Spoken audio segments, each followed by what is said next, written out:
Коллеги. О, Dear colleagues, good afternoon. I'll be seated later. My name is Ruslan Yunusov. I'm a co-founder of the Russian Quantum Center and also chairman of the council of the VYZOV Foundation. And this is a VYZOV Foundation event, as you know. We were just discussing with my colleague here that we had to wait starting from August because we had already chosen our laureates for our national prize, for the VYZOV Prize. And we had to sit on those names until December. Couldn't disclose them, but we will today.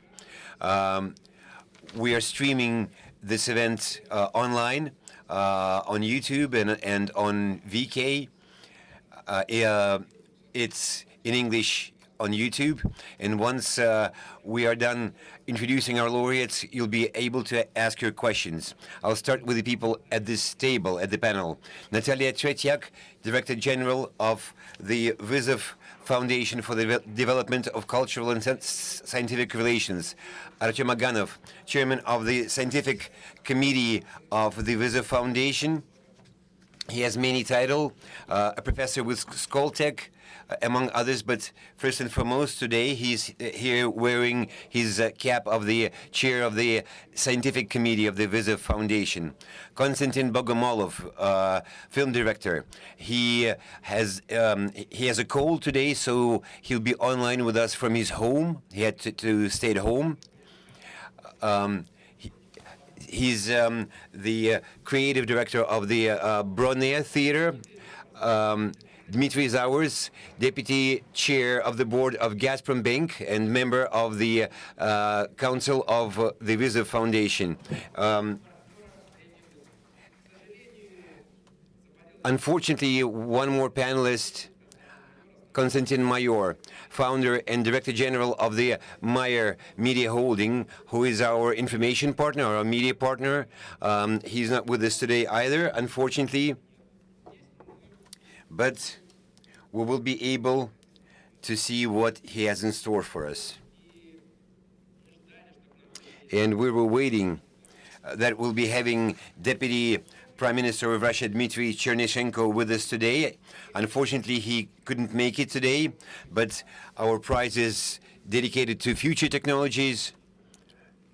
Although we probably cannot call online streaming future technologies, but it is one helpful tool that we'll be using. So let's watch his video address first. So Mr. Chernyshenko, dear friends, I'm glad to welcome you here at the finals of the VYZOV Awards. Science moves the world forward, helping our country moving toward technology leadership, which is one of the national goals set forth by Russian President Mr. Vladimir Putin.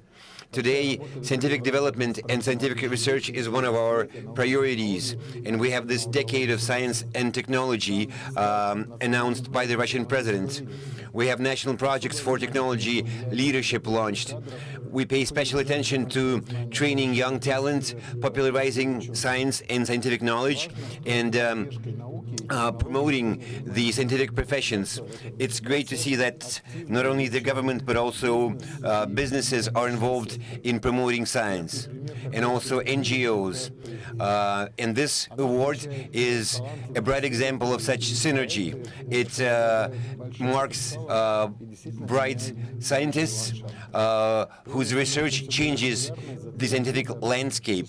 This award is becoming more and more popular each year, and over the past 3 years, the number of submissions we have received, it has tripled.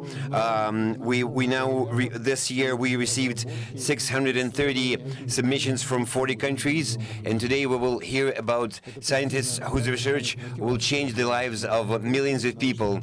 This award will motivate scientists for more research, for more achievements, and will continue to attract scientists, world-class scientists from all over the globe, doing everything for Russian science to be in demand, to be open, and to be exciting. Thank you.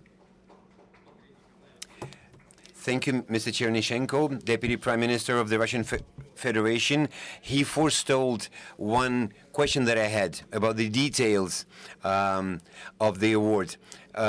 He said that we want our science to be open and exciting and in demand.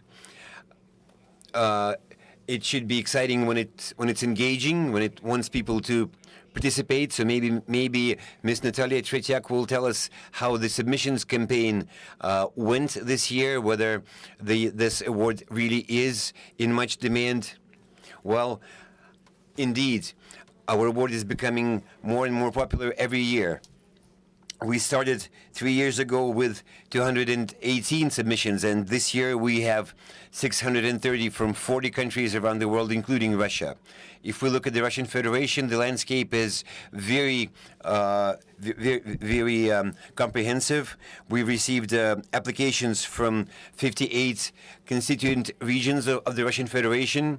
Moscow and St. Petersburg, they lead by the number of submissions filed, but we also received a lot of interesting submissions from Nizhny Novgorod, Novosibirsk, Tomsk, Sverdlovsk region, etc.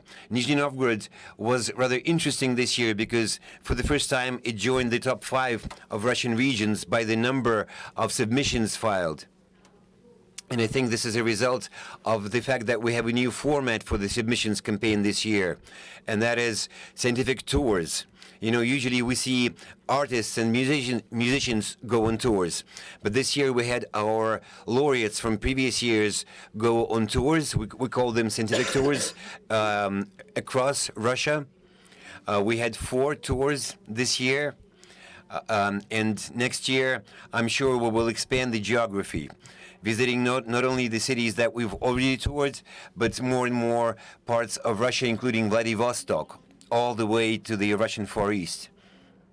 Rather unusually this year, the breakdown of submissions across the 5 categories that we have. The largest number, the biggest number of submissions came for our discovery category, which was instituted for our foreign guests from other countries.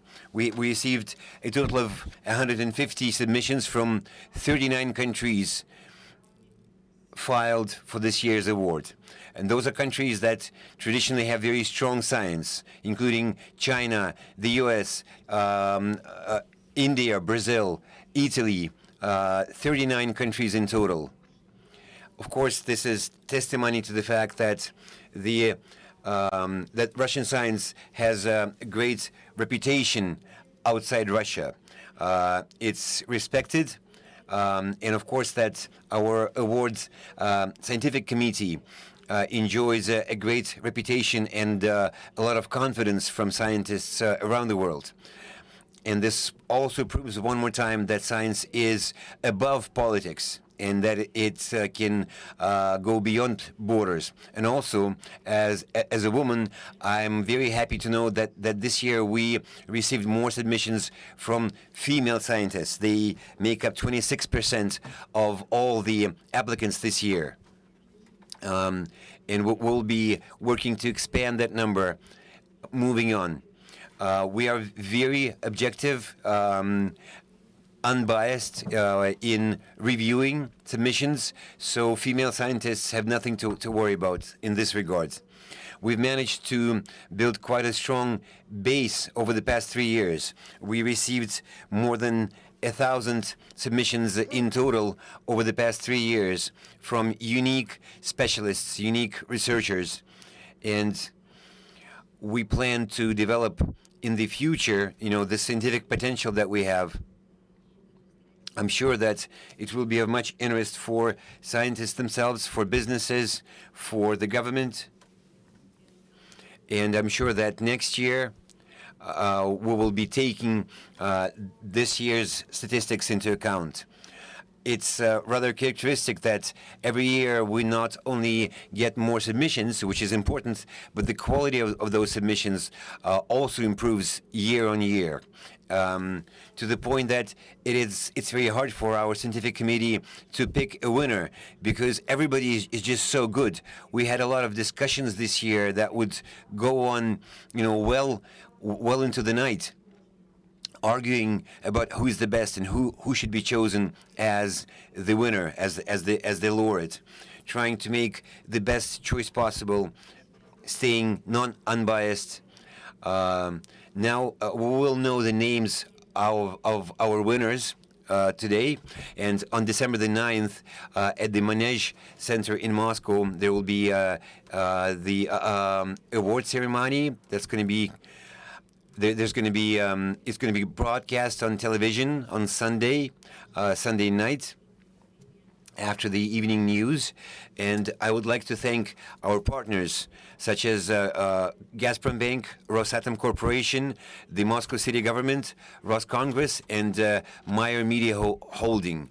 Without their contributions, we would not have been able to make this award as prestigious, as respected, and as exciting as it is. Thank you. I am confident that we will make it bright and exciting and reputed next year as well. And this year's ceremony will be very splendid and exciting too. And now I would like to put our friend Konstantin Bogomolov, the theatric and the film director, who is online from his home today.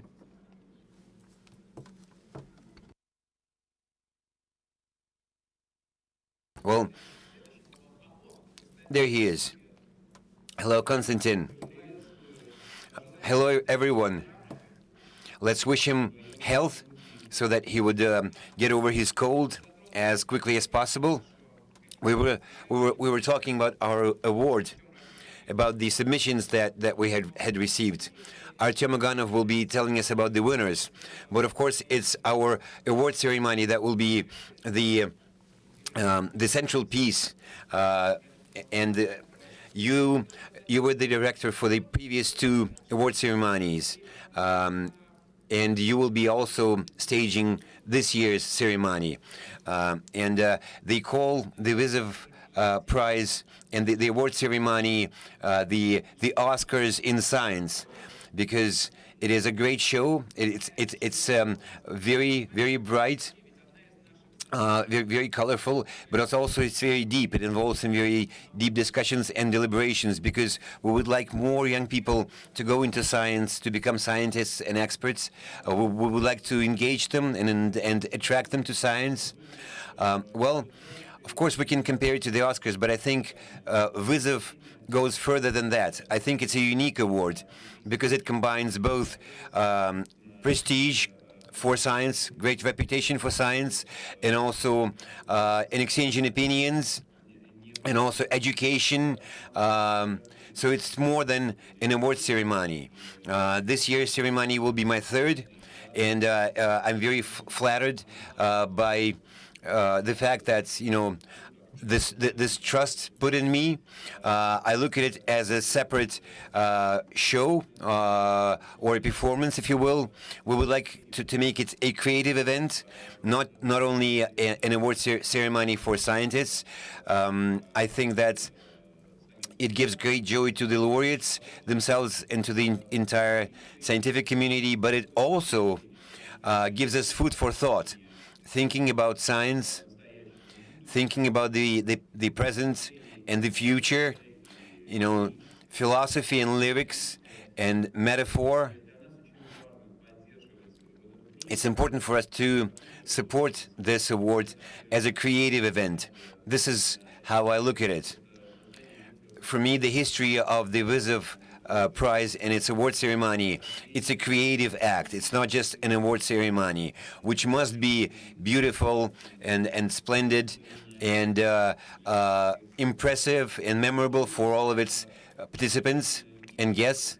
But for me, it's also a creative and a philosophical performance, if you will, or a statement. A creative and philosophical statement. So we will try to make this year's ceremony comprehensive, so that people who come there and who watch it will be able to think together with us, not only about the laureates who come on stage, but also about this intellectual and emotional component. For me, that's a number one task.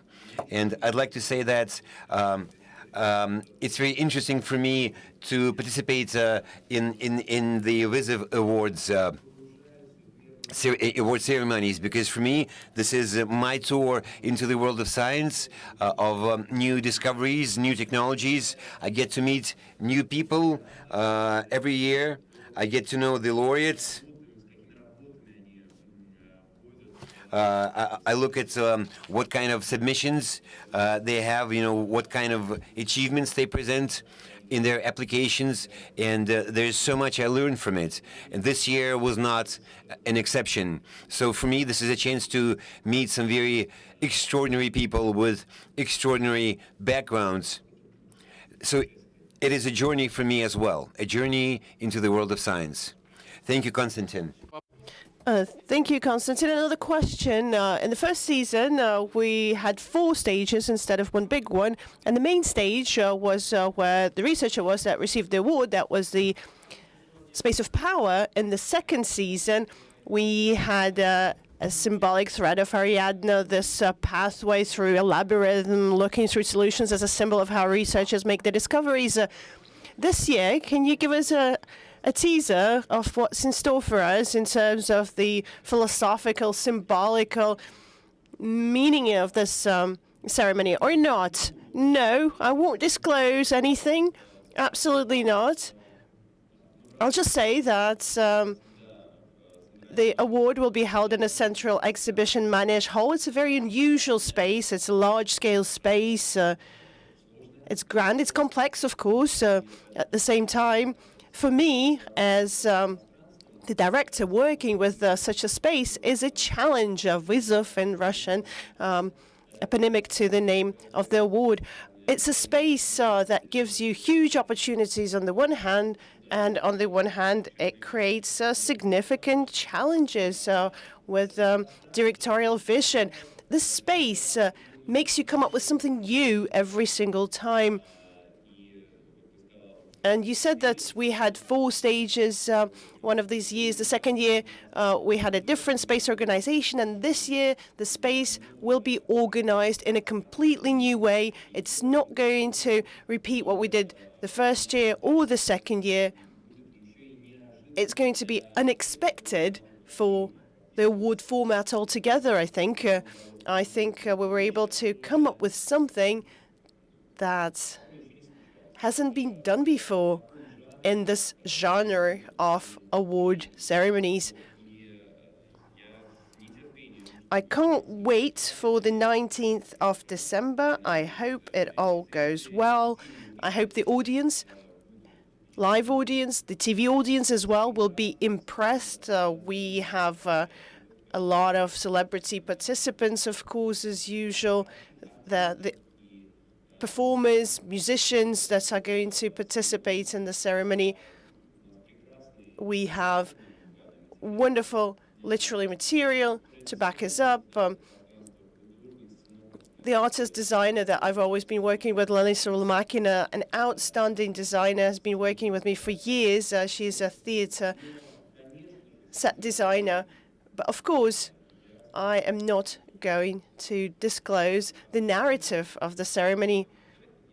Well, it's like, there was one spoiler. Well, it's not really a spoiler. Check your invites for details. There's some hints there for sure. At this, we will stop revealing any secrets. Moving on to our next speaker, Dmitry. We've talked about this many times. The VYZOV Prize is not a corporate award. It's targeting the future, a quiet, far-removed future. It's okay if something works out in 20 years. That's perfectly fine for this prize. A bank is not just a partner, but a co-founder making the biggest contribution. For a bank, well, a bank is always perceived like you put money on the table, we're going to talk. How can you marry these conflicts? Or maybe you don't see a conflict at all. Thank you so much. Shawel's upset with this way of being perceived. Of course, you know very well that starting from the very beginning, we've supported the VYZOV concept. It's a very honorable endeavor. We need to look into the inputs of engineers and scientists and researchers. They are the heroes of our times. We can see this in the huge-scale constructions that we saw in the Soviet times, the results of which we still continue to enjoy to this day, but they continue to remain the heroes of the day. The bank that we run thinks in long-term horizons. Gazprom Bank had restored a number of nuclear machine building, heavy machine building plants, Marsh, Relmash, and others. Over these decades, we've been living within a logic of setting up an industry, a logic of making sure that the bank is not just an organization that gives money or takes money, it's an organization that's able to bring together a lot of different participants. And of course, the VYZOV Award, the VYZOV Foundation for us is one of the tools of assembling everything, intertwining industry and science, and thinking about usability in like 10 years or 20 years or even 100 years. Whatever we're going to reap then is going to depend on what we do now. Very often we treat technology as something that's done by someone else. It's like there's somebody out there, somebody anonymous, a magician that produces cool technologies and we're there to use them. I think we reconsider this type of mindset. The VYZOV Prize, of course, is given to those that create these technologies themselves. And these are the puzzle pieces that make up the industry down the line. As the foundation, as the co-founder of the VYZOV Prize at Gazprom Bank, this is what we're doing. We're trying to piece these elements together, getting these atoms to form the bigger molecules that can then help us assemble a lot of high-tech projects. Without this assembly, it's impossible to imagine Russia as a tech leader. And of course, it's a part of our strategy now, not just when it comes to the VYZOV Prize, but we support a lot of research centers and universities. We support the Ministry of Science and Higher Education. We're changing the life of our industrial partners. We're trying to engage them into these projects to make sure that these molecules emerge, to make sure that 20 years down the line we have a lot of laureates, Mash, Sibur, and such companies down the line in Russia.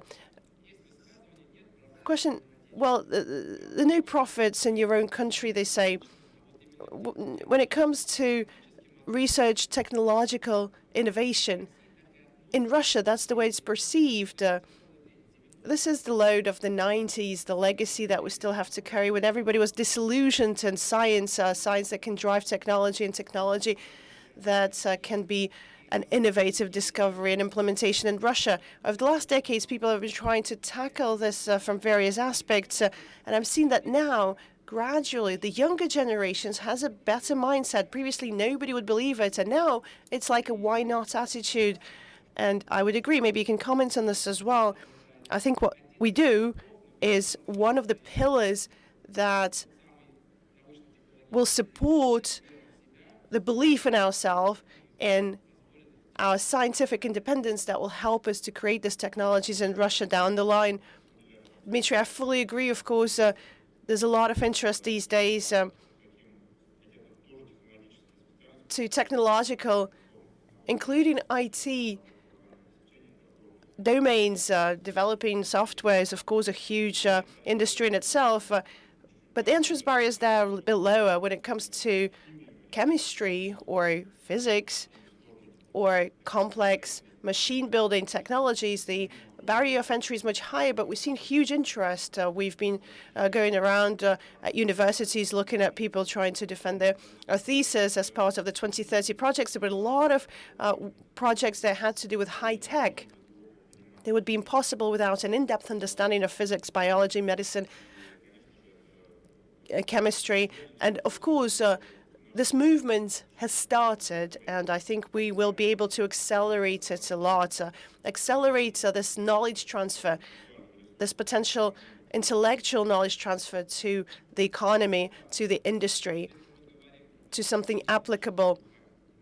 Ruslan, talking about reigniting our belief in ourselves. Everything that's new is something that's old but has been forgotten.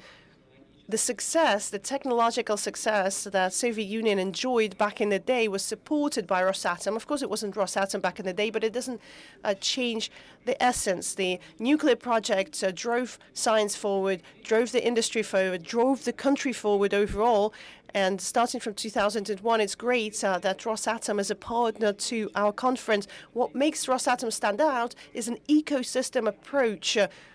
That Rosatom is too huge. They have to be an ecosystem. They have entire cities that belong to them, well, not belong to them, but that they are responsible for. And Rosatom has to deal with education and research and popularizing science and social initiatives, alongside the fact that they need to ensure electric energy generation and nuclear power generation. It's, of course, very complex. And a question to Andre then. How could you talk about such complex matters as science in understandable terms? Nuclear science is very complex. Some things are confidential, but you are able to communicate your message. Andre, I'm the only one wearing a tie.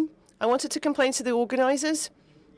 They told me that last year I took too long to deliver my speech, about 15 minutes. They said that was too long. And today I'm going to be concise. Going to spare you some time. It's not a secret that Rosatom is a leader of the technological agenda today. If we were to look at the technologies that are currently being developed within Rosatom, speaking closer to the mic, we've seen these fantastic stories: thermal energy, far space, longevity, getting people to live to 120 years. Yevgeny Adamov is right here in the first row. He's the leader of our team that's working on developing the energy of fourth generation, nuclear fourth generation energy that will take off the issue of where our grandchildren, 100 years down the line, in a situation of limited natural resources, where they're going to get energy from. He will resolve this matter, take it off the agenda. We'll take one less headache for our grandchildren. This is what explains why Rosatom does a lot in terms of popularizing science. But here we come up against two challenges or issues that I wanted to mention very briefly. Point number one, popularizing science per se does not address the matter of engaging people and bringing people into science. You can love theater. I'm just going to speak like Konstantin, the director. You might be a theater goer, but it doesn't mean that you want to be an actor or a scriptwriter or a writer or a director. It seems like something else is required. Something needs to be tweaked as part of this popularizing track. And the second point, paradoxically, I'm going to answer your question, Ruslan. It seems like we are oversimplifying things, getting carried away with simplifications. Sorry for being too vulgar. Vladimir Surgin mentioned this huge popularization of science track, which has currently been supported by the state. Of course, it played a big role. There's a lot more interest in science. There's a multifold increase in this interest, and this is confirmed by sociological surveys. But it now seems that science is simple. People have this perception. These global knowledge of technology, the mega science installations, all of this is ordinary, understandable, accessible to everyone. But that's not the case, is it? Moving towards the end of my presentation. The VYZOV Prize, what makes it stand out? It does increase the entrance threshold. It doesn't mean that as part of the VYZOV Prize you will listen to something that's completely incomprehensible, but honestly speaking, last year when I was listening to what the award was given to from the researchers, I didn't understand everything.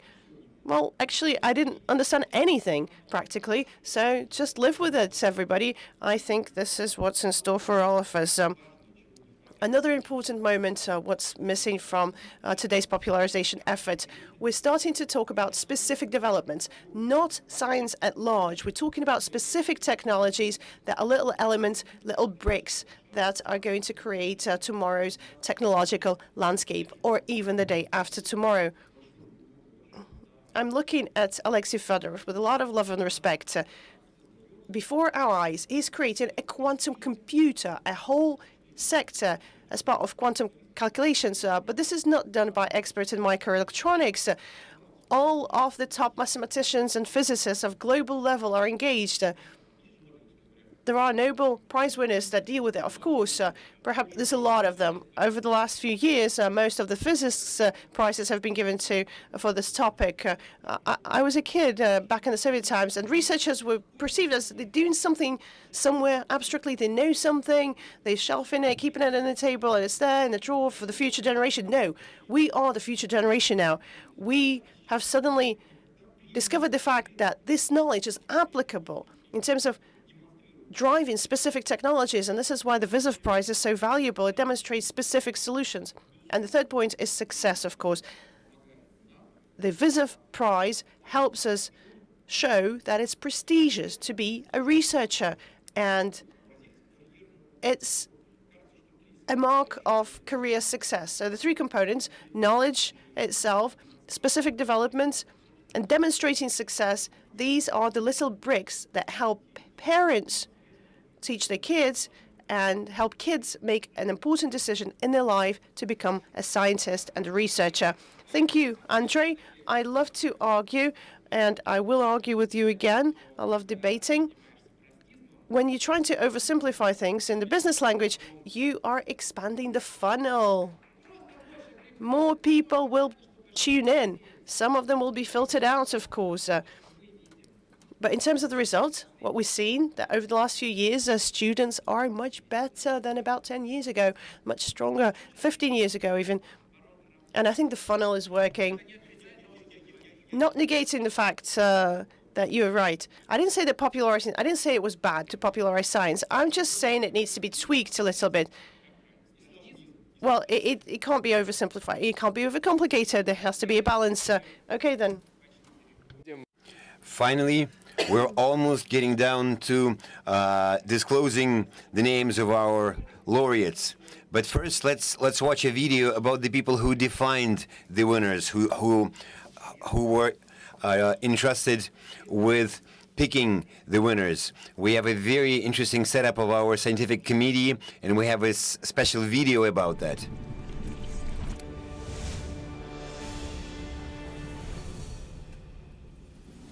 Scientific Committee 2025.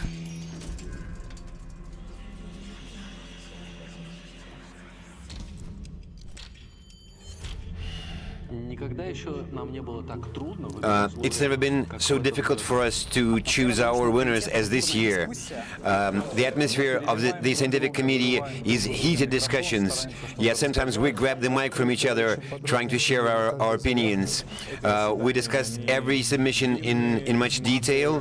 Those are lengthy meetings going well into the night. That means that we're doing a good job, since it takes us a lot to discuss. We received 630 submissions from 40 countries this year, and the largest category as far as submissions go this year was discovery, our international category. When we instituted it last year, it seemed a risky one, but this year we collected 1.5 times more submissions in this category than before, 155. It's quite a large spectrum of scientists coming from all the scientifically developed countries around the world. One of the most important criteria for us is the impact of a discovery for global science and their potential to become actual products or new technologies capable of changing the lives of every person in the world. This category is designed to take in some of the most promising discoveries. There are well-known scientists, and you can see the entire spectrum of sciences, chemistry, physics, artificial intelligence, mathematics, etc. This award attracts attention toward the world of science, and it's always a reason to talk about science. It personifies science in actual people, specific people, and society gets a chance to hear about science, not in some dry speak, dry language, but look at the actual personalities who move forth science.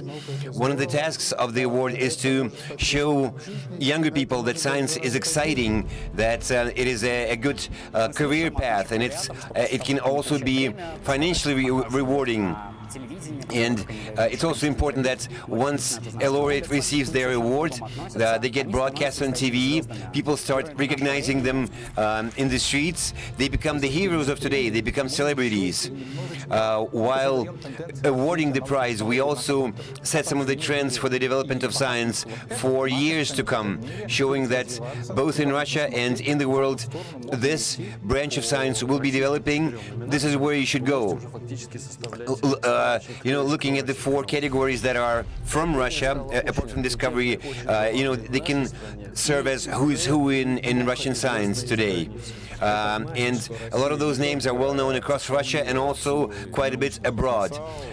This is testimony to the fact that Russia has preserved its scientific potential after the breakup of the Soviet Union, but also managed to develop it to an international level over the recent years. This international impact, when people understand who became the winner and why, this award really earns its authority and reputation. Every year the award becomes more exciting, more engaging. It really means a lot, and it serves its purpose.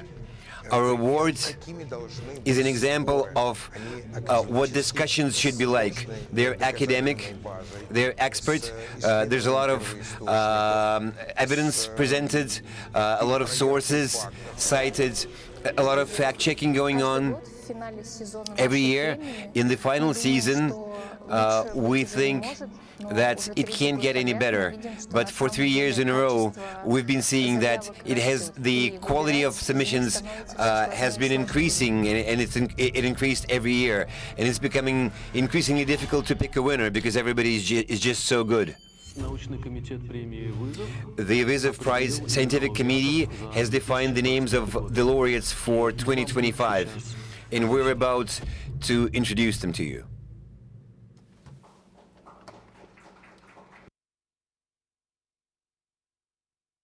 Thank you. Mr. Organov, you've been getting a lot of calls from people asking who won this year. So finally, we're about to introduce the winners, and you won't be getting all those calls any longer. I mean, the psychological pressure. Tell us in advance. Well, a lot of people were curious about it, but it's a principle for our scientific committee to keep it secret up until the press conference, which is this one. Right now, no one outside the scientific committee and the VYZOV Foundation so far knows the names, but you're about to find out. They are great scientists. We're proud of them, and all of Russia should be proud of those people. Let's bring a slide on the screen. You see the keywords here, the major ideas, major concepts in the workings of our winners, of our laureates. That's human health and wellness, plants, vegetation, operation, research, energy, including nuclear energy. Those are highly selective precision technologies. It's working with molecules, combining them to get new molecules. So here we are. Let's announce our first laureate.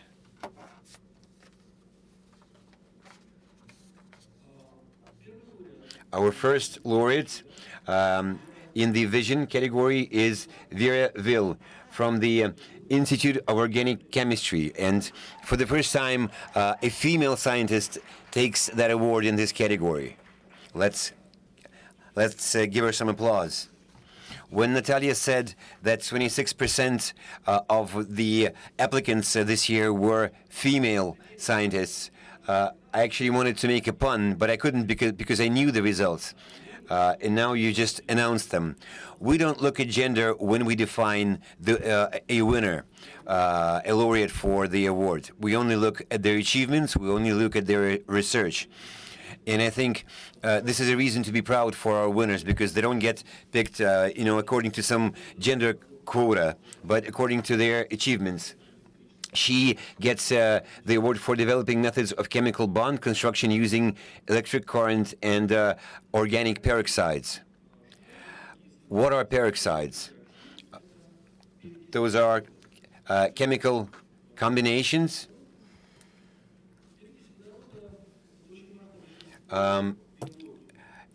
This one is a very important solution, both in science and in medicine. You use it for treating wounds. Hydrogen peroxide, which I have in this bottle, as you know, it's a peroxide, and it is effectively, it burns all the organic structure. When you pour it onto your wound, it burns any contamination, any dirt that there might be, but also your own cells.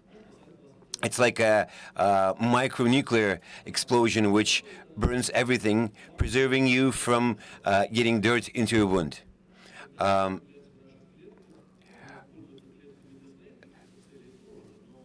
Oxygen peroxide,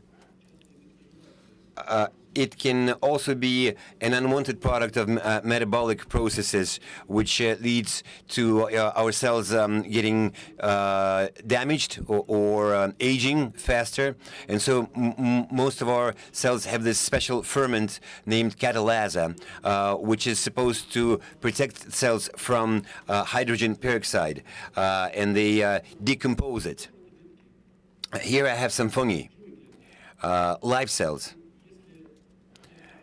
And if I put a drop of hydrogen peroxide on it, you will see it fizzling, the same way it does if you pour it onto a scratch or a wound. This catalase ferment, it actually decomposes hydrogen peroxide, and oxygen comes up as a gas, and you see bubbles. Those bubbles are actually oxygen.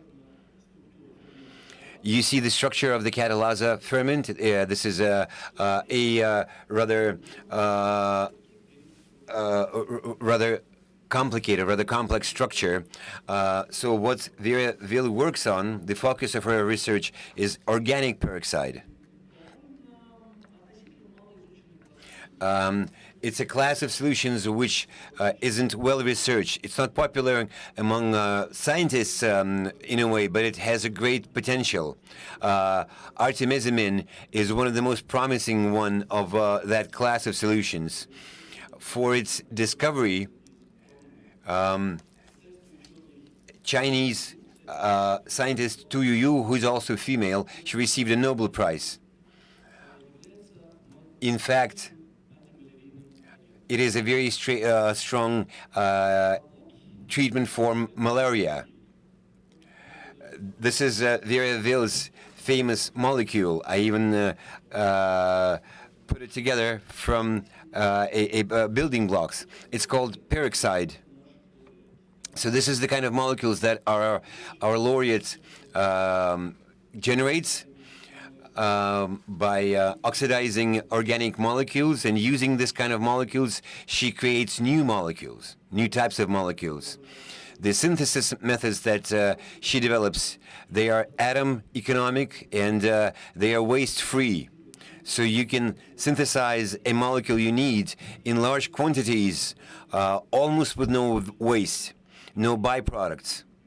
For the first time, she developed an industrial method for industrial grade, production grade method for synthesizing this molecule. What you can do with it is, when you oxidize a molecule, you take away its electrons, and it forces atoms to build bonds between themselves by sharing electrons. Against the background of a shortage of electrons, they share them, and this is how new chemical solutions, new chemical bonds come together. It can be oxygen, or carbon and carbon, or carbon and some other atom. You can oxidize this way using an oxidizer or with electricity, with electric current. If you remember, when you do electrolyting, you have positive and negative, and this is how oxidizing happens. It takes away electrons from your solution, and what you get is a new type of matter, a new type of solution which has new properties. You can look at different, at one of the ways to do it. You have two molecules, you give them some electric current, and you can see this joining, this junction of molecules, forming a molecule that did not exist before. It's a new one. So, speaking of organic peroxides, while hydrogen peroxide is non-selective, it burns everything. Meanwhile, organic peroxides are selective. They work selectively. They only oxidize what needs to be oxidized. This is why when you take artemisinin, it doesn't kill you. It kills malaria inside you. Different organic peroxides can work for different purposes. They can be used to protect plants, for example. And VYZOV has developed new treatment for protecting plants from fungi. So developing medicines, protecting plants, and creating new polymeric substances. When we vulcanize rubber, what we get is rubber that is more that is harder, that is stronger, but you can do the same using organic peroxides. There's this oxygen bridge opening up, and you get bonds with other molecules. They can also be initiators of polymerization. So you had no polymeric material, then you introduce organic peroxides, and you do get a new polymer. So this is a new class of solutions, of substances. It has a great potential, and like I said, it's very economical. So this is research done by this year's laureate. Moving on to the next nomination, the engineering solution. No, sorry, no, we skipped breakthrough. In the breakthrough nomination for deciphering the molecular mechanisms of bioluminescence and creating glowing plants, the award prize goes to Ilya Yampolsky from the Institute of Bioorganic Chemistry. Could we go on to the next slide, Artem? Apologies. We might be oversimplifying things, right? With peroxides, glowing plants, I think it's a bit simpler, isn't it? When Andrei said that last year at the conference he didn't understand most of what was said, the way I perceived it, well, I still continue to not understand anything, guys. I'm trying to make sure that the essence of our nominees' work is understandable and comes across. If something isn't clear, you can always ask. Let me tell you about what bioluminescence is about. A lot of living organisms glow. You'll know that. So there's glow bugs, there's medusas. It's the animal kingdom. There's 5 or 6 kingdoms in biology, as we remember. Animals, plants, fungi, bacteria, archaea, and protists. We don't know if it's a kingdom or not. Biologists are still undecided on the matter. The amoebae and others. Out of all of these kingdoms, it's just plants and archaeas that don't know how to glow, and in the dark. Archaeas are like similar to bacteria, but these are microorganisms. Fungi can glow. Animals can glow. Process can glow. Who else? Who did I miss? Bacteria. Bacteria can glow. The way they glow is they develop a molecule called luciferin.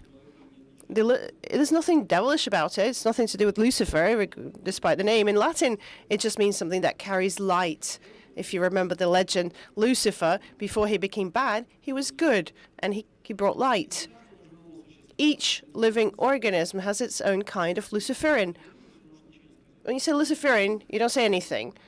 The medusa and the fungi and the glow bug will all have different luciferin. It's oxidized with oxygen with luciferasm, a catalyst. And the catalyst is also individual for each kingdom.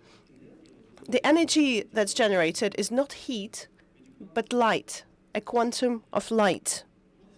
Could we move on to the next slide, please? Right. I wanted to show you a cute experiment that shows you how a medusa or glow bug light up. There's some alkali solution in the test tube. This is the luminol solution. This is an artificial element. It's not luciferin. Laminol is an artificial element. I will add hydrogen peroxide to it. Oh, we're too close to it. It looks dangerous. There's no reaction because we need a catalyst for this experiment. In this case, this is red blood salt. This is the non-organic peer of luciferin. 2 requests. Could we dim the lights as much as possible in the room so that everything is visible? And my second request, Natalia Tretiak, could you assist me? Can we bring the light down even further in the room, please? The big lights, definitely. Can you switch them off, please? Great. Thank you for this. Natalia, don't be shy. You can see it glows, right? Can you see the glow? This is similar to what's happening in the organisms that lights up. This is very close, but in order for an organism to glow, they need to have both luciferin generated and luciferase, the catalyst. Let's give Natalia a round of applause, please. Moving on to the next slide, please. As I said, plants don't know how to glow. There is not a single plant that has bioluminescence. Our nominee, Ilya Impolsky, has deciphered the mechanism of bioluminescence in different organisms. He discovered several new types of luciferin and luciferase, and he has deciphered the mechanisms, the cycle that happens with the molecules and the genetic coding in the genome of these organisms. Researching different types of fungi that glow, he has discovered a caffeine acid cycle that we've shown here. This acid is generated by the fungi. Coffee acid is also generated by a lot of plants, and this is what ties it into the plant project. You can see the luciferin that's been generated. He has discovered a new type that then reacts with oxygen. In the presence of the catalyst, there is an intermediate element, an organic peroxide that's formed. Kudos to Vera, our first winner. And it gets modified as it moves into a more solid state by extracting a quantum of light. This is the complex mechanism of bioluminescence in this fungi. Ilya Impolsky has defined the genes in the nucleotide sequence, the fragments that code the generation of luciferase, luciferin, and the coffee acid, everything that's needed. And then the task was to move these genes to plant DNA.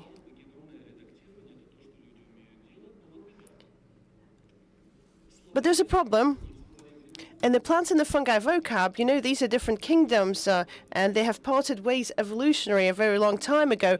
The coding part of the DNA is similar.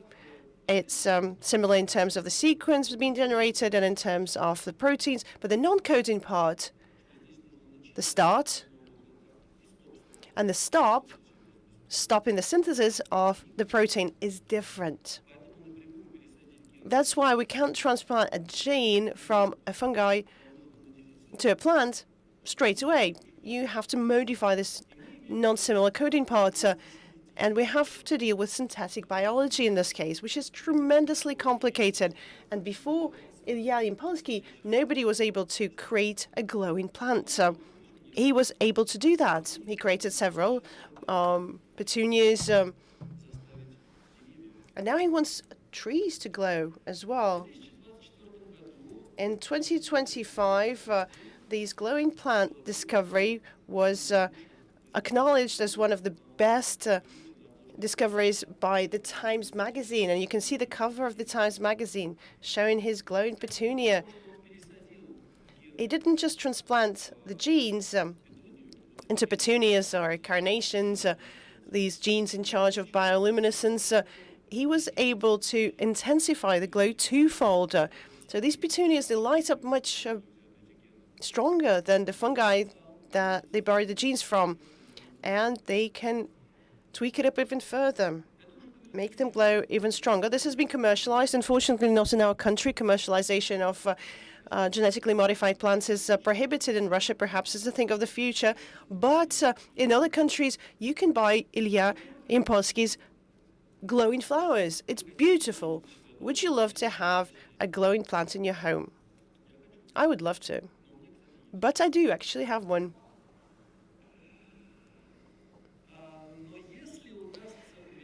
If we were able to make these glow even further, and I'm sure we're on the right track to do this, if we could increase the glow tenfold, we would be able to use them as a replacement for street lighting, for instance. Just imagine you're going for a stroll in the park, and at night it's light because you have glowing plants, and it's beautiful. Tom, right. The dark night, winters, is going to be a thing of the past, yes. Do you remember these talks about the dark city, these scary stories we used to tell each other by the campfires, kids? But we could have Ilya Yampolsky's glowing plants, and then it's not as scary anymore at night in the outskirts and the outdoors.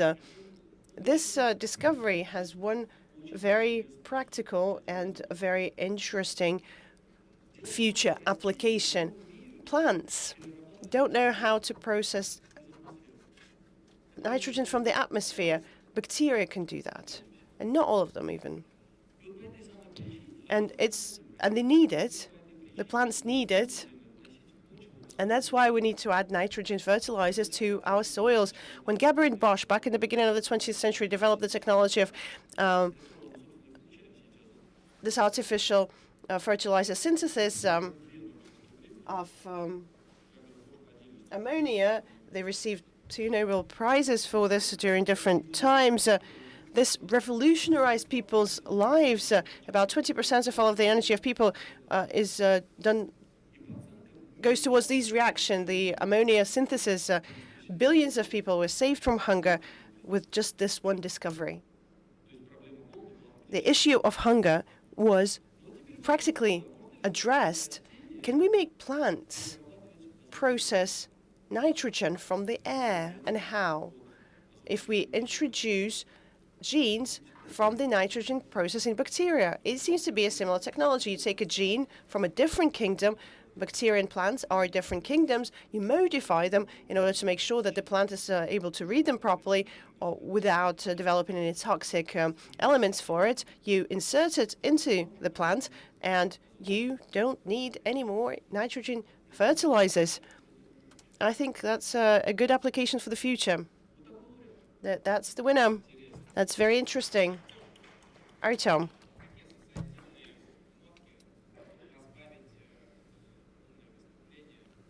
Just to dilute your smart presentation, remember Cape Torn, a consultant for Interstellar? He consulted the Interstellar crew and he got the Nobel Prize. But you said plants don't glow in the dark, but in one of the films they did glow, very much so, in Avatar. And they had fungi there as well, but they had plants that glow in the dark as well. And I thought perhaps our nominee chatted to Cameron at some point, and now he's got the VYZOV Prize. Well, this is another sci-fi prediction that has come true. Ruslan, that's right, Artyom. You can just imagine what happened in Avatar. What we showed in Avatar can now be actually done in real life. That's right. So, moving on to the next nominee and the next nomination. The next nomination is the engineering solution for developing technology of industrial production of nitride nuclear fuel. The prize goes to... Let's move on to the next slide. Mikhail Skupov and Alexei Glushenkov from Rosatom.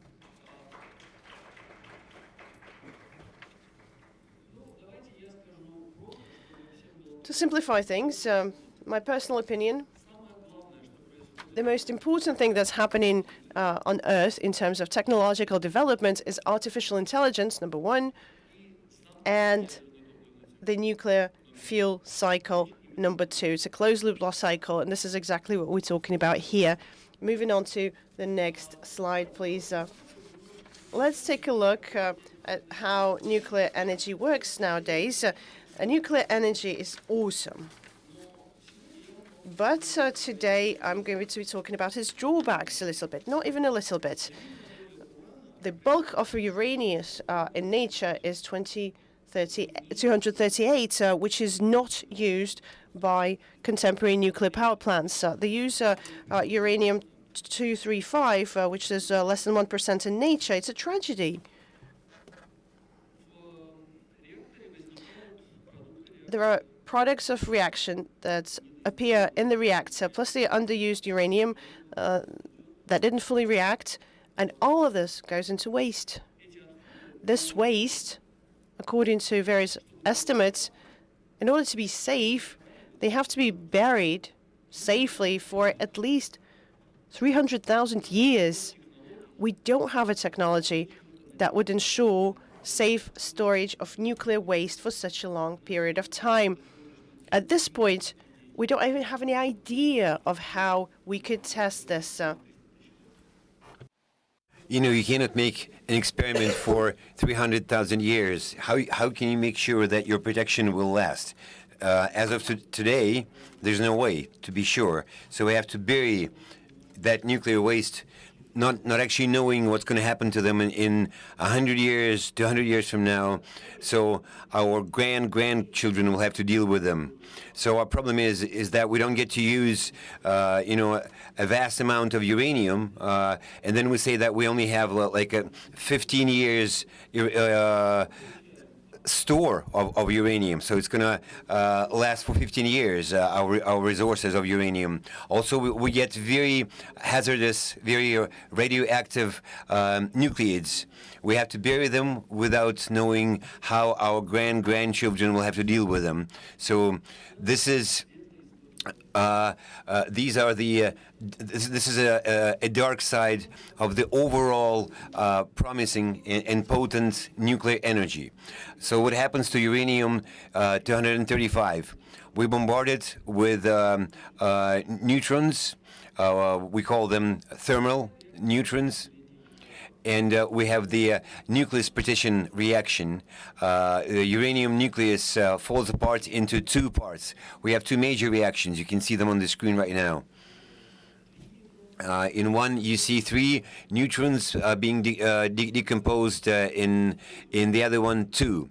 But the essence is you use one neutron initially, but you get two or three as the outcome. So they are excessive, and they come into reaction with other nucleuses of uranium-235, which also start to split. So this gives you a chain reaction, which may result in a nuclear explosion if you're not doing it in a controlled way, or you can burn out uranium-235 in a controlled way in a nuclear reactor, which is what we do in nuclear energy. But I will remind you that the bulk of uranium in nature is uranium-238. Yes, we do transform it with special technologies, but mainly we use uranium-238. What happens to it when it gets bombarded with neutrons? It turns into plutonium. And you can use that plutonium for nuclear weapons, for example, or it also goes into waste. And that's also a big problem.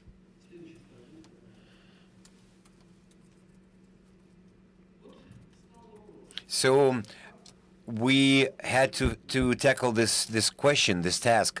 How can we improve the situation? How can we improve the technology? A closed fuel cycle enables us to take from the burnt nuclear fuel what was not entirely burnt and recycle it, use it again.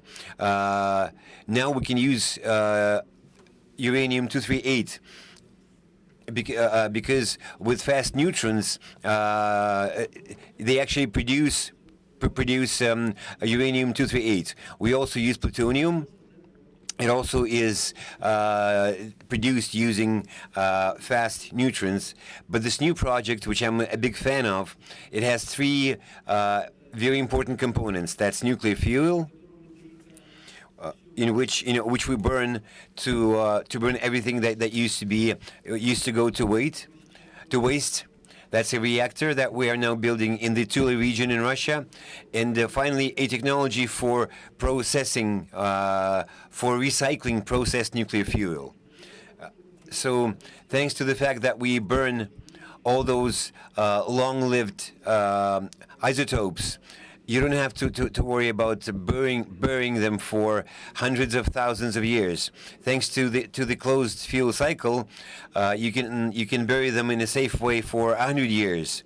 And 300 years from now, they will be no longer radioactive. Their radioactivity will go down, and it'll match, the natural profile. So they'll become safe. And since we use all of the uranium, not just the 235, and we use the whole spectrum of products, your storage, your stock of nuclear materials increases this way. So you no longer have to face a shortage of uranium stocks that will last for 15 years maybe. We're talking about nuclear fuel for thousands of years that will last thousands of years. That's a great breakthrough. So thanks to this project, we solve the nuclear safety issue and the stock issue, the resource shortage issue. So we get to kill two birds with one stone. So I'm hoping that this introduction of mine has just generated more fans of the discovery category. There's a lot of interesting things going on as regards research, but I think that this breakthrough project and artificial intelligence are by far the most important and interesting ones. So you can see here these components that get converted into fuel-emitting structures. What's also important is to ensure safety for nuclear power plants of this type, and to make sure that the nuclear fuel is burnt entirely. You had to give up traditional nuclear fuel, which is uranium dioxide, uranium-2. You had to make energy more dense to get more uranium, and you need thermal conductivity to increase considerably. You had three options: either use pure metals, uranium and plutonium, or use carbides or nitrides. I'd like to show you one more cute experiment.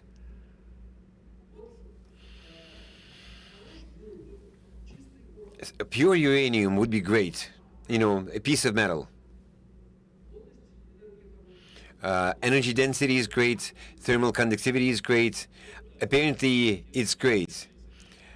Oh, so we were talking about glowing plants in the previous introduction. Now we'll be making glowing humans. Well, uranium and plutonium, they have serious drawbacks. They are pyrophobic. They ignite very easily.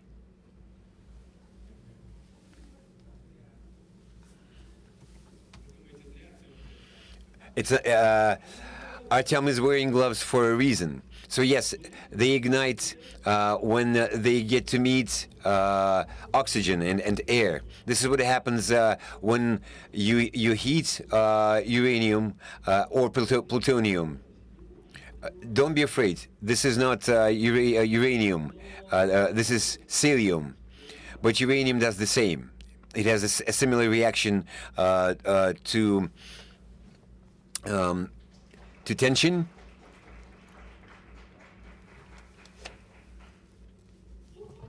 To being rubbed. This is the reason why we decided to ditch uranium as material for nuclear fuel. So uranium or plutonium wouldn't work. They were not safe. We wanted to use either carbide fuel or nitride fuel. With carbide, it didn't work, but with nitride, it worked. So with our two co-laureates today, Mikhail Skupov and his co-laureate Alexei Glushenkov.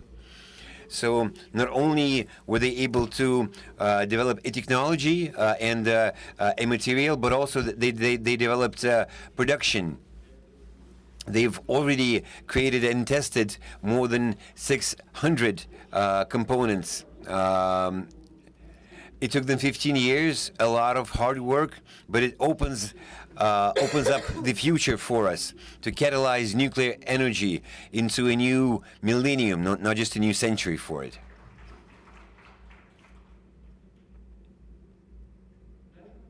Let's move on. Our next laureate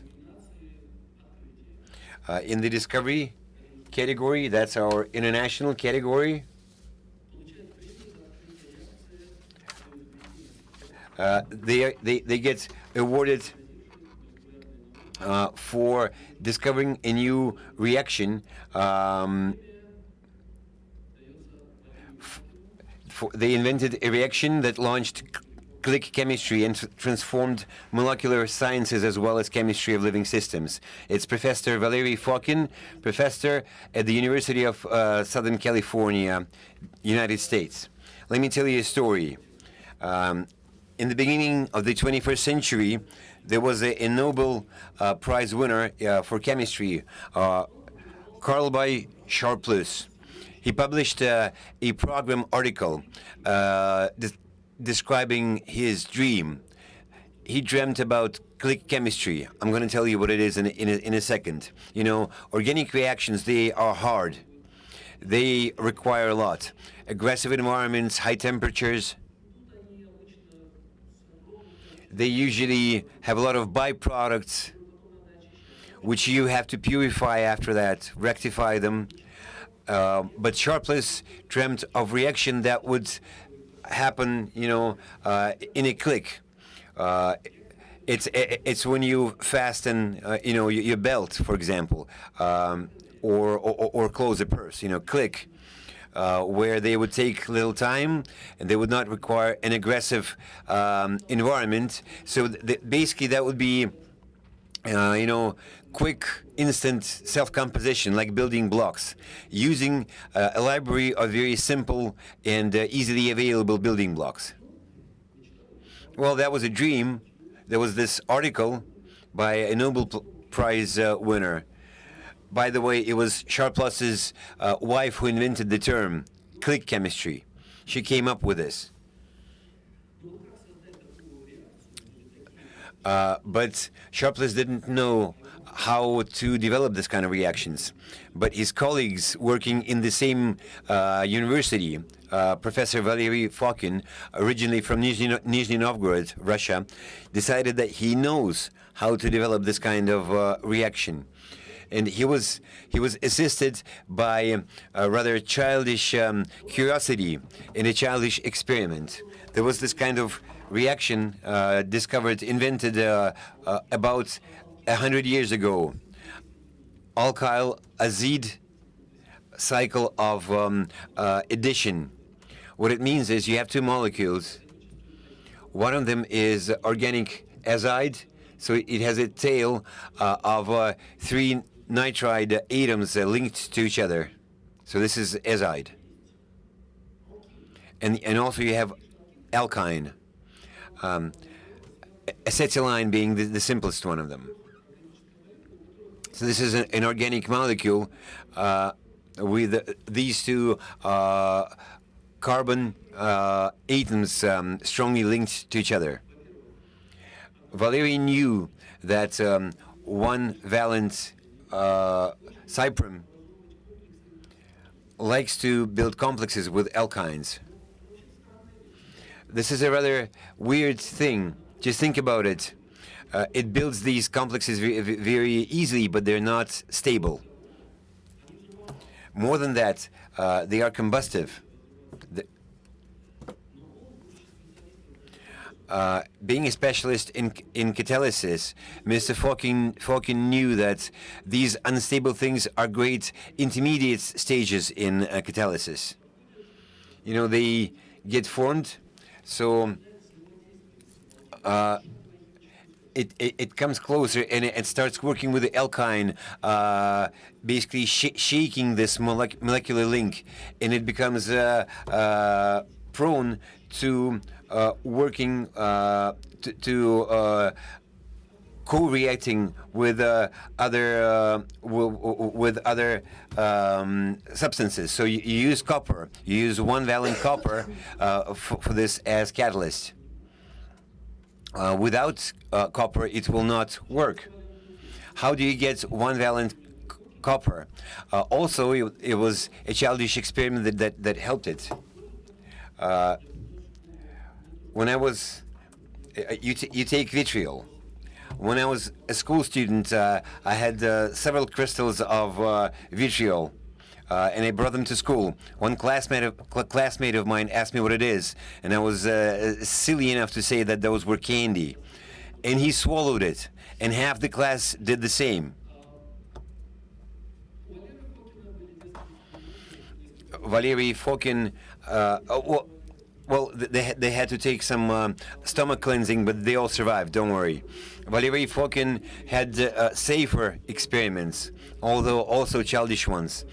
He knew that if you take a vitriol solution and you add ascorbine acid, you get one valent copper. So it's very easy. You take two molecules that do not want to join each other, you add vitriol solution, copper vitriol, you use ascorbine, it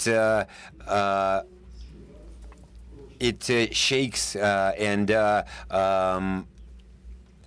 wears down these atomic links, and so two molecules join each other. They interact with each other and they build a strong link.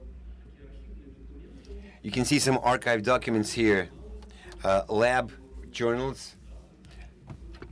With all the dates, so he writes up all of his ideas and his first experimental observations. And you can see this ascorbic acid bottle tube. It's not from the chemical chemistry department, but it's from home. He was taking vitamin C and he took the same bottle for his first experiment. And this is what reincarnated Cheryl's idea. Fucking managed to do something and come up with something that Sharpless failed to do. In 2022, for click chemistry, Sharpless, Möldel, and Bertozzi received the Nobel Prize. But not fucking. A lot of chemists consider this to be a mistake, something that was unfair. And this is something that's going to be rectified by the VYZOV Prize this year. The discovery winner, Valery Fokin, the winner of the VYZOV Prize. The Nobel Prize was just a millimeter away from him, and he gets his well-deserved VYZOV Prize this year. Moving on to the next slide.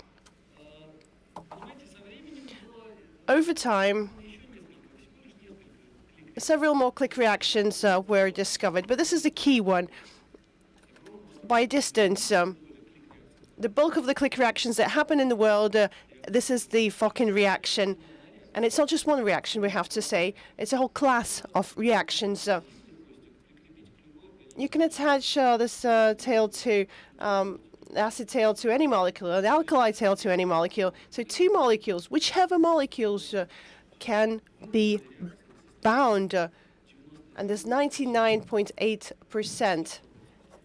100% is the efficiency of this reaction. It happens over seconds, over minutes, instead of taking many, many hours.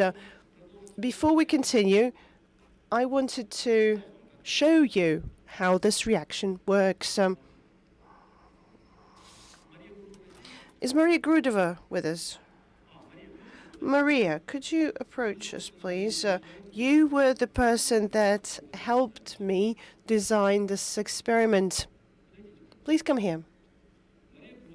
Maria Grudova, a researcher at the Organic Institute of the Academy of Scientists. So let's take 4 hands to perform this experiment. I have ethanol here. This is going to be our dissolvent. And let's distribute responsibility. You'll take the benzylizides, and I'll take the phenyl acetylene. This is the alkali with the 2 nitrogen atom tail. Is it pouring?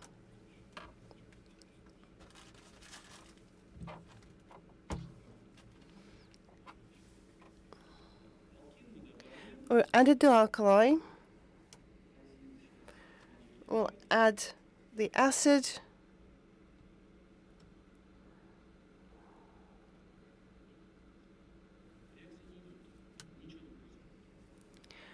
There's nothing happening, no reaction. I'm going to add the copper.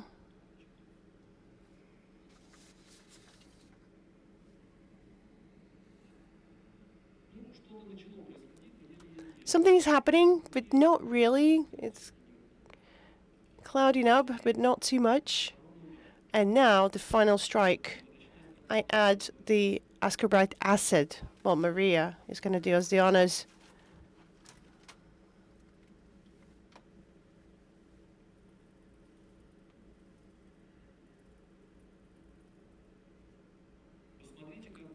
You can see how quickly everything clouded up and something new was formed, something we did not have at the beginning. Not a long time is going to pass, and you're going to see a completely new substance, a trizole, a molecule with 5-part cycle, 5 binding elements, and it's going to have a creamy substance. What is this necessary for? To produce new medicine, for instance. To visualize the process of things that happen in the cell. In the cell, a protein is synthesized. Sometimes it's synthesized, sometimes it's not. How do we visualize this? You will mark certain amino acids with the acid group. You attach the fluorescent marked tail, and then you use ultraviolet rays, and you will only see those areas light up where there's a synthesis of protein. You can sequester DNA, and some researchers today use the fucking click reaction. Using this reaction, we can diagnose some types of cancer at very early stages. For instance, breast cancer. And I guess the best medicine from breast cancer is also based on a click reaction.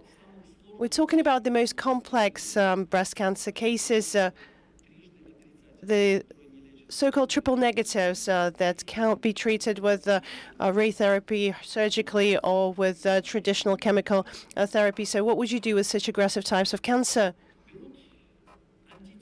You would take an antibody, monoclonal specific antibody, which is attached only to the cancer cell, and it identifies the calcium channels in it. And this antibody is then attached with a medicine molecule.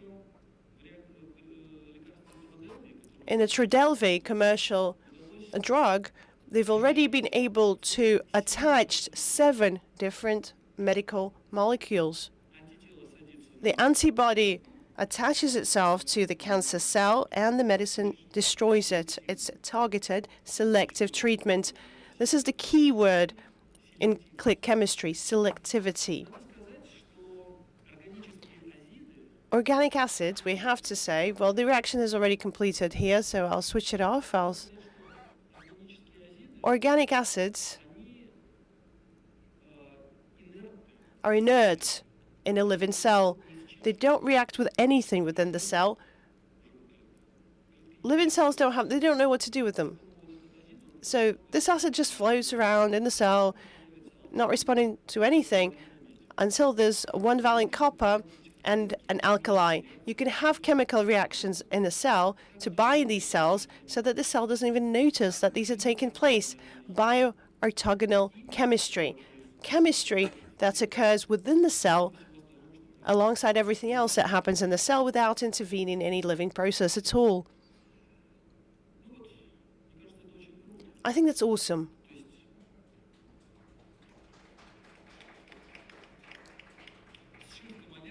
When you bind molecules, all sorts of different molecules, this could be medicines, antibodies, whatever. When you bind an antibody with a medicine, it's called a conjugant. A drug antibody conjugant. We'll talk about this a bit later. You can work with the genome, sequencing it. Polymer materials can actually also be generated through this type of binding. So this is a very interesting nominee that we've got this year. And finally, Artem, before we get to the finally, Andrei started to write things down. I've started to write things down in line with our simplification concept. Andrei, copper, in my concept of simplicity, you're just hopping onto my wagon. I started to write it down. A copper is a mineral, and then you've got a vitamin. You come home and you start to mix all your vitamins and minerals, waiting for a prize. Is that an oversimplification? What do you think? Friends, I will reveal a secret. Copper is something you can buy. It's very cheap. Ascorbic acid you can also buy. It's very cheap. In terms of alkali, you can find them. They're not easy to get. But when it comes to organic acids, these are very expensive. Do you know why I needed the help of Maria Grudova? Because it would have been too expensive for me to buy my own organic acids. Maria, thank you so much. You really helped me. If you find an organic acid, it will work, Trina tried. Okay, the last nomination, the Scientist of the Year. In this nomination, the award for 2025 for basic and applied research in the field of radiochemistry and radiochemical technologies goes to Stepan Kalmykov.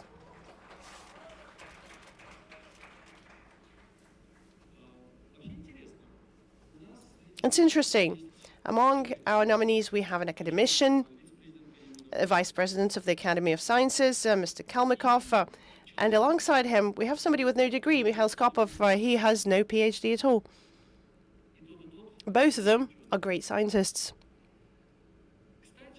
Incidentally, what Kalmykov is doing is partially correlated to what I was talking about in terms of the closed-loop nuclear cycle. Let's retrack. Uranium in nature is mostly 238. It's not used in traditional nuclear power plants. Uranium-235 is used, and there isn't much of it in nature. We have to enrich uranium raw materials with uranium-235. Nuclear waste is a lot more radioactive, a lot more dangerous than the initial heat-generating elements, and we have a problem with burying them. These burials of 300,000 years, this is a huge issue that needs to be addressed. The next slide, please. Going back to the division of uranium-235 in reactors with slow heat neutrons, going back to the nuclear reactions that transforms 238 into plutonium. Plutonium is way more radioactive than uranium. The fragments of division are hugely radioactive and hugely dangerous. Next slide, please. And this is all waste. And the dream emerged, and this is something that's been done only in Russia, the dream of a closed-loop nuclear cycle. That includes, I'll remind you, 3 components: the fuel that's created and only exists in Russia, the reactor that's currently being built in the Tomsk region and will be ready very soon, but we're not talking about that now, and the technology of processing nuclear waste, and this is exactly what we were talking about now. You have a very complex mix of uranium, plutonium, minor actinoids, barium, strontium, God knows what else, half of the periodic table of elements, for sure. And what you need to do is you need to extract something that you can later use in the fast neutron reactor. How do we do this? And this is what our laureate was working on. Next slide, please. This is one of the aspects of what he does. Radiochemistry is a science about chemistry of radioactive elements, radionuclides. The key here is extraction. Liquid extraction. You dissolve the waste, the nuclear waste, turn it into dissolved solution, and you add special extracting molecules that only grab the elements from the solution that are needed, leaving things that are not needed. Let's perform this nice, fun, cozy experiment. A heavily diluted solution of iodine here. I just took some water and added some iodine. I want to concentrate this iodine, extract it from the solution. I need a special extracting agent. This is hexane, a non-polar molecule. This is not water. That I'm going to add a little bit off to the test tube.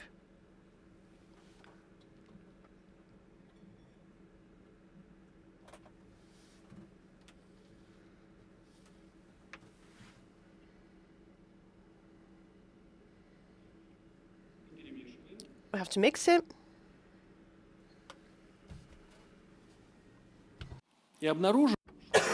And we discover that on the top we see a very dark layer because iodium It's all up there. It got extracted. It's also lighter than water. That's why it's on top.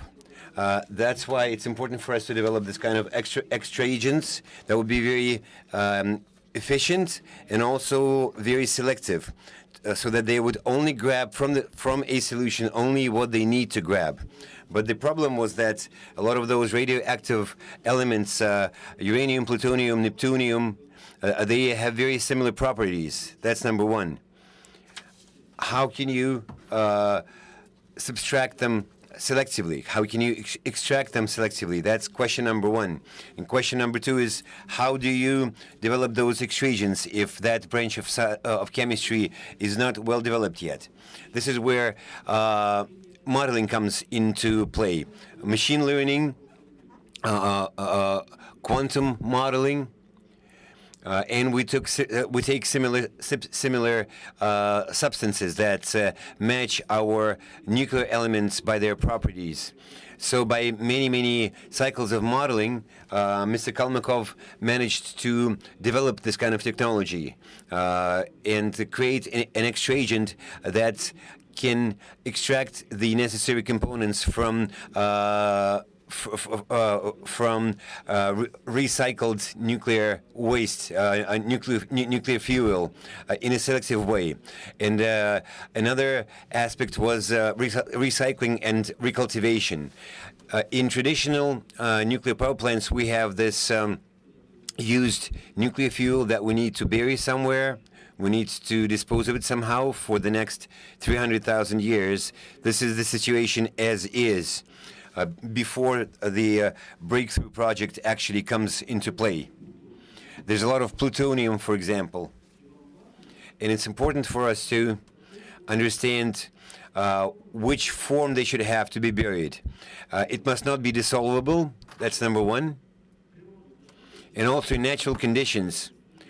If they leak, if they get leaked into natural environment, they need to mutate into something that would not be dissolved quickly, so that it would not spread quickly.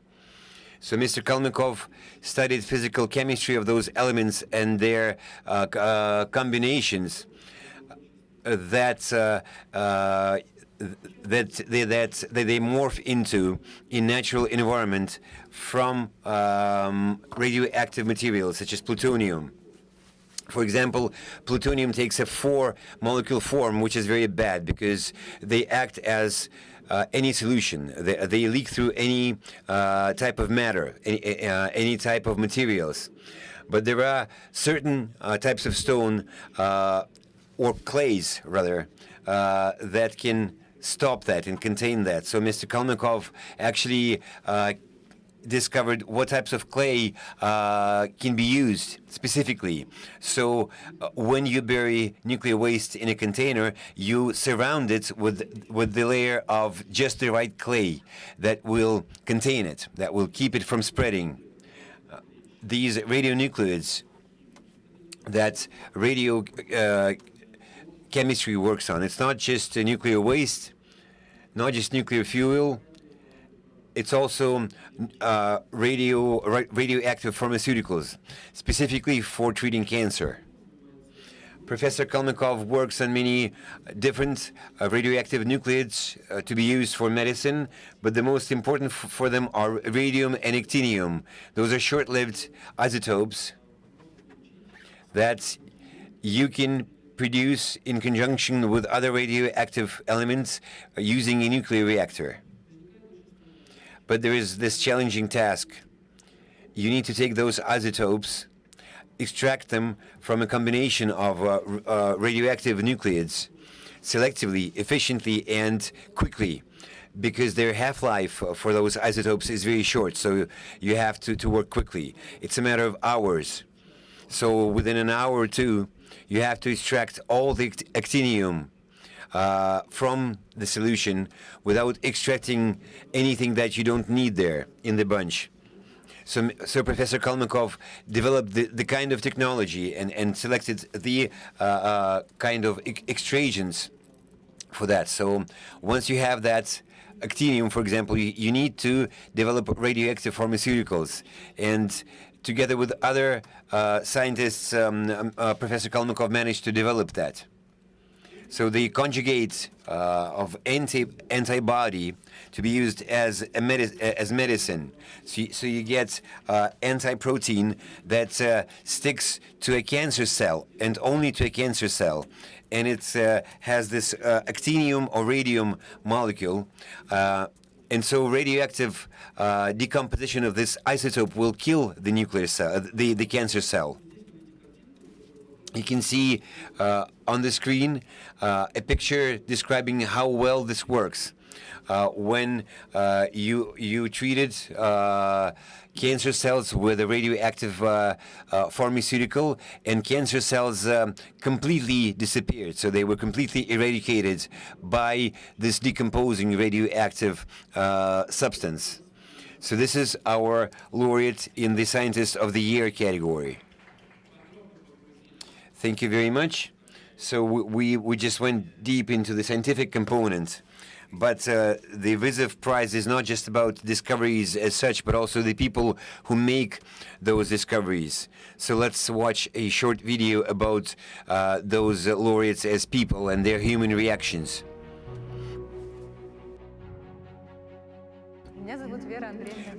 My name is VYZOV. I am head of laboratory for chemistry of industrially useful materials, Organic Chemistry Institute. Dear Vera, congratulations on behalf of the scientific committee, because you were selected as the laureate in 2025 in the future category. Oh my God.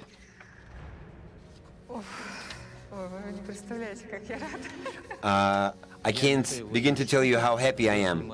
My name is Mikhail Skupov. I develop nuclear fuel in the Institute of in the Bochvor High Technology Research Institute of Inorganic Materials. My name is Alexei Glushenkov. You were selected as laureate and co-laureate this year in the engineering solution category. My name is Ilya Yimpolsky. I'm deputy head of the research director of the Bioorganic Chemistry Institute of the Russian Academy of Sciences. You were selected as the laureate in the breakthrough category. I'm very happy, indeed. My name is Valery Fokin. I'm professor at the University of Southern California in Los Angeles. Congratulations, Valery. You are a laureate in 2025 in the discovery category, the international category. Thank you very much. This is a great honor for me. This is great recognition or acknowledgement. My name is Stepan Kalmykov. I'm a member of the Russian Academy of Sciences. Mr. Kalmykov, congratulations. You've been selected as a laureate of the VYZOV Prize in 2025 as Scientist of the Year. Those are great news. That's a true academician, a true academic. We will have a ceremony on December the 19th, the award ceremony, and right now we are launching our media campaign using our media partner, Meyer Group. Unfortunately, its CEO didn't make it today, but our motto is, may Russia be proud of science, of its science. And we are now in a technological environment in Moscow. So maybe you will be able to find some Easter eggs looking around, saying that we've launched this media campaign titled, May Russia be proud of its science. Thanks to Meyer Group, we just launched this kind of promo campaign all across Russia. You can see them on billboards, outdoor signs, outdoor advertising. So millions of Russians will get to see, to find out about our project, to know more about the VYZOV Prize and its laureates. Thank you very much. We've gone outside our schedule, but if you allow me, maybe we take a couple of questions from the audience. So let's take a couple of questions. Please introduce yourselves. What media organization do you introduce, and what is your question? You're welcome.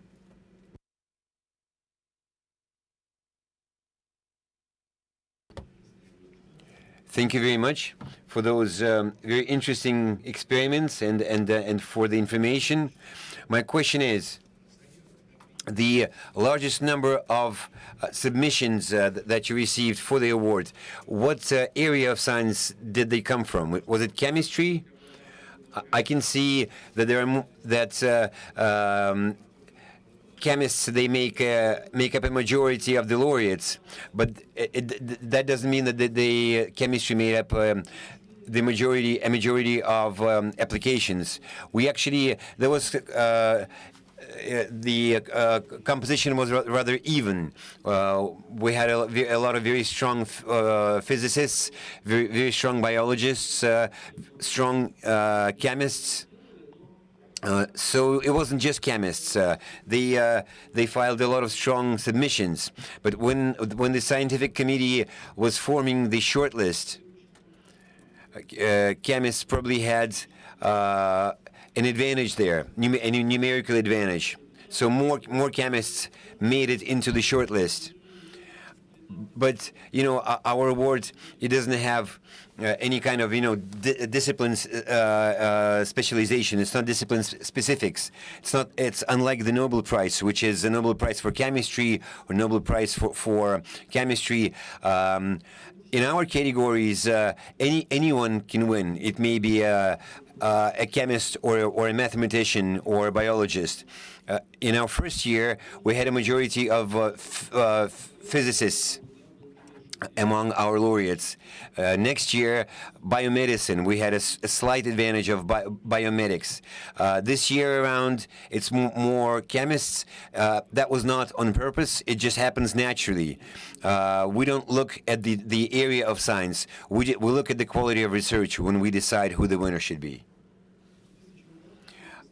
I'm the only one wearing a tie here, so I would like to restore some justice here. They said a lot of times that we bury nuclear fuel. We don't bury it. We bring it into a safe form and we store it. We don't bury it.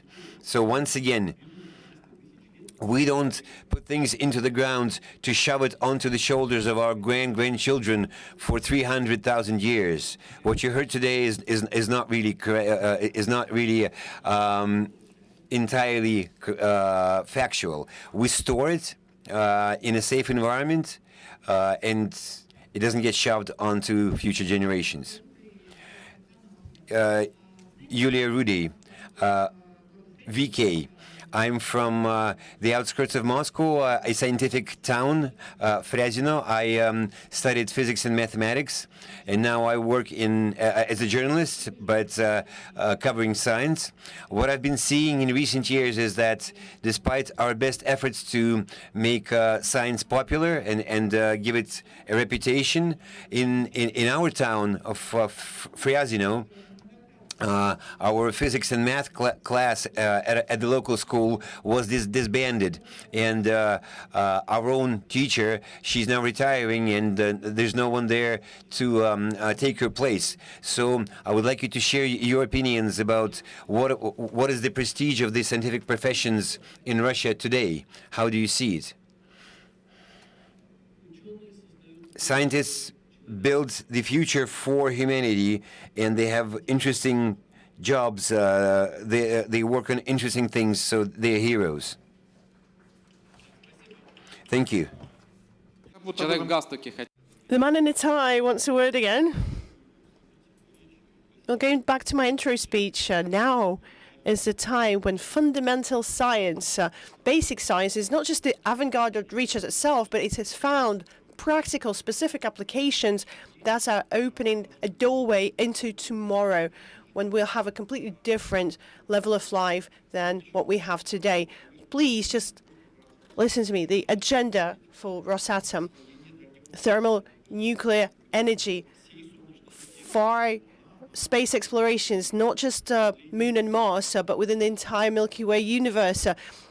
Extending longevity to 120 years, quantum calculations. When people ask me, explain what a quantum computer is, I have no idea. Alexei's here, he can try. A quantum computer, well, the difference between a regular computer and a quantum computer is like with an engineering calculator and the very basic calculation scales.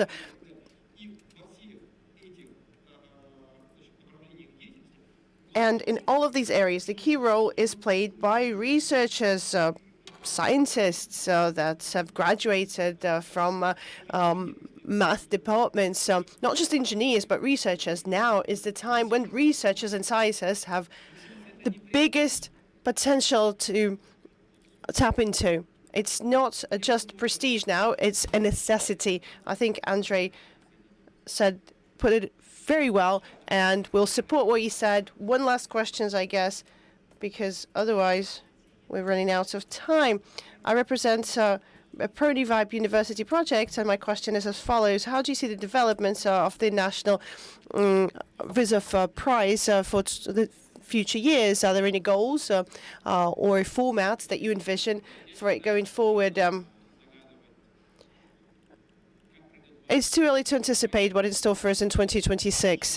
Let's just look back at the last year. When we complete the ceremony, we'll get back together in February, in January. We'll talk about the lessons learned. We'll talk about future prospects.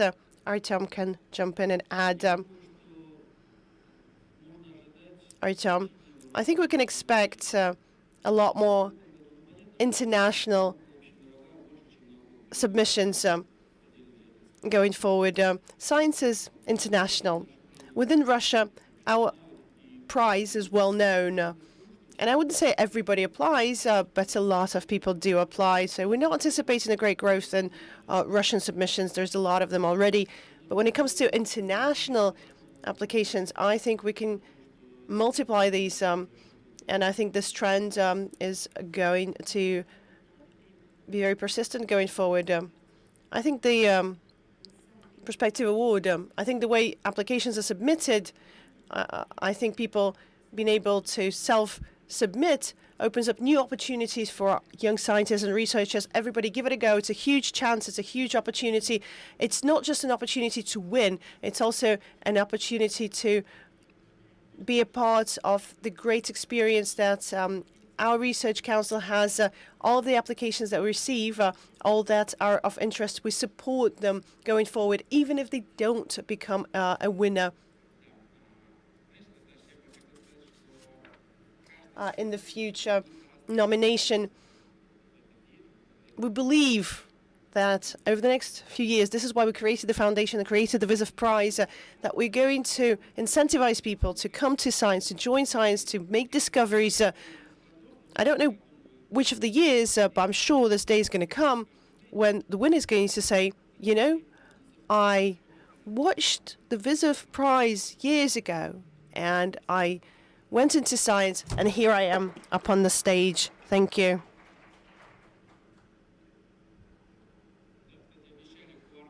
We promised you a QR code if you would like a bit more detail about our laureates. Colleagues, apologies, just one more question. I got to the mic. It wasn't easy to do. The question is to Dmitry Zaris. My name is Alina Bedachova, 360. Gazprom Bank supports the prize over the last few years. Are you satisfied with the results? And what is the applicable meaning for the bank in this initiative? Dmitry, we're very happy with the results. We are happy to help great scientists to become well-known, to become self-assured, and to continue promoting their discoveries. I think one of the key results is not just working with the laureates. They do a lot for our clients, for our management, for our employees, but just working with the entire funnel of applications. A part of our strategy is to form a big funnel of technological projects, and the VYZOV Prize, through the application process, initiates a lot of activity when it comes to making sure that people want to showcase what they've achieved and to turn their knowledge into new technology. Building on this previous answer, I think we expect maybe not in 2026, perhaps by 2030, out of the applications that we receive by the VYZOV Academic Council, First, small companies are going to emerge, maybe the bigger players later on as well. And our job is to support scientists to continue moving towards a more mature status, creating a true economy and a true industry. Okay, I guess that's it. It's a wrap. Thank you.